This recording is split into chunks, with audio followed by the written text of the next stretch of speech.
The dark night of the soul. From my point of view, because I've gone through it. There are books, articles, website, channels that speak about these subjects, but sometimes they're kind of hard to understand, especially if you haven't gone through it. But there's one movie that explained it to me in black and white because I have gone through it, and that is As Above, So Below.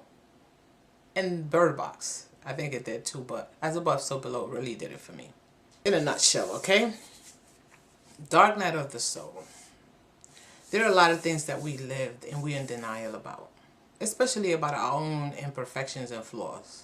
We see everyone else's, we don't see ours. We compare ourselves to other people, even though we don't know we're doing it because it's not obvious. You know, there's people that obviously say, she thinks she's better than me. You're comparing yourself to someone else. But there are some of us that be like, I don't look at other people.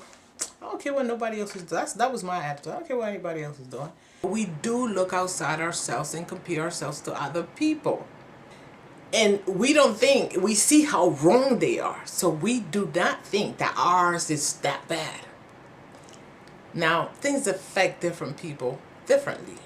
Okay? So what you may not think is that bad because you're not doing as bad as them. It's bad for you because it's affecting you somewhere, and you'll see down the line that it is affecting you. My situation, you know, the way I was raised, kind of really strict and not being able to express myself. So in a way, not like a person who's a borderline, but in a way, a lot of my feelings, I would keep them to myself. And those don't go away, they stay inside of you. So instead of me dealing with a situation that was undesirable, I would just walk away. I don't have to be bothered with it. And if you look at borderline personality disorder, some disorders, they do the same thing. They hold their feelings inside. It's just that they do things, you know, to the extreme. So I wouldn't argue with you. I'd be like, you know what, we're done, right? And I would convince myself that I'm not upset. But let's go back to As Above, So Below. The movie takes you through all these people who are not even aware of what their lives, okay? Like there's the guy that was denying that he had anything to do with his brother burning up in that fire. I think it was in a car. It was the other one that was denying his child. There was a lot of people there. I don't remember every situation, but you have to go through this. When you go through it, it's the, oh my God, the worst thing. And that was my life, like that movie. That was my life. That was my internal state. But on the outside, I look real calm and collected, right? But in reality, inside, that's how I was. Everything was like very careful. I wasn't even having fun, smiling and enjoying little moments with people. But inside, I was like, I was afraid. And it depends on how you define fear, okay? So what happens is that eventually these things were gonna be magnified in my life. And yes, they were, and it became overwhelming. It doesn't matter who triggered it, okay? Yeah, at the moment, that person that triggered it mattered. Those people that were triggering it, they mattered. Like, why don't they just leave me alone? They're jealous of me and all that. There I go again, paying attention to the outside world, right? But it was something about me that sooner or later I had to come to the realization that it was me, not everyone else. And it was this one woman that brought that to my attention in the most unorthodox way, okay? But it wasn't nice, I would say so. But still, it brought me to certain realizations. When it was time for me to go back and remember what she said to me during that time, it was very hurtful. But we're talking about 2 years apart. Now, I'm going through my dark night of the soul, and then I remember what she told me 2 years ago, and that was like, I didn't want to accept it, of course, because it's not me, it's them. But it helped me out, and even though I can't call her my best friend, I appreciate those things in life that happen. They take you somewhere, okay? Again, As Above, So Below. You go through the worst, but remember when she had to go the stone that she had to change because she had the wrong one. It was for the wrong thing, and she wanted to save the love of her life. The love of your life is supposed to be you. But you don't know that. You think you want to find your twin flame or your soulmate. The love of your life is supposed to be you. So she was saving this guy, right? And when she went back on her way there to get that stone or crystal, whatever you want to call it, she was going through the worst. You remember? The bloody people in the water and all that stuff and coming out the walls and everything. Very scary, right?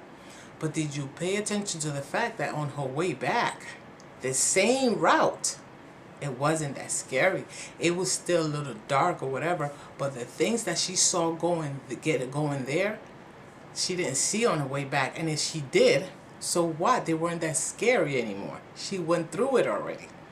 So now when you're coming back into reality, you see things differently. And one of the ways that I realized that I had been, in isolation, hermit mode, whatever you want to call it, for about 2 years to myself. I only went out sometimes. And I went out to an interview. And I didn't even care if I got the job or not. I wasn't nervous. And I was super late. So that was one of the flaws that I had in the past. But I wasn't super late because it was my fault. But my experience there, there's some things in life that you cannot control. And there was a lot of construction or whatever it took. I'm telling you, I would have been there 20 minutes earlier or 30 minutes earlier. The point is, there was a lot of construction that I didn't anticipate because I hadn't been traveling for a while. So I got there so late and I was disappointed in myself, but I didn't care if I got the job or not. And when before I would be so thirsty to get the job, as if I have to prove myself to any human being in this world. I don't have to prove myself to me. So both, you see the experiences there? So that's one of the things in life that bothered me. I was always late, and I changed that. And I had changed that before I went through all this experience, right? All this dark night of the soul. And now I'm out for the first time to an interview, and I'm late. So, okay, another struggle, another hurdle, another experience. So when I come out of the interview, I was late, but I showed up. I called before I went upstairs, and I said, I know I'm late. If you don't call me for a job, I understand. I don't care. Because I was more confident in myself. I don't have to prove myself to anyone. I have to prove myself to me. I have to get me right. Not everyone else is. All right, I'm going to get this job because of me, not because of what they think of me. That's their attitude, right? So now when I come out of the interview, I keep saying that, right? I'm outside and I'm looking, and it's a rainy day.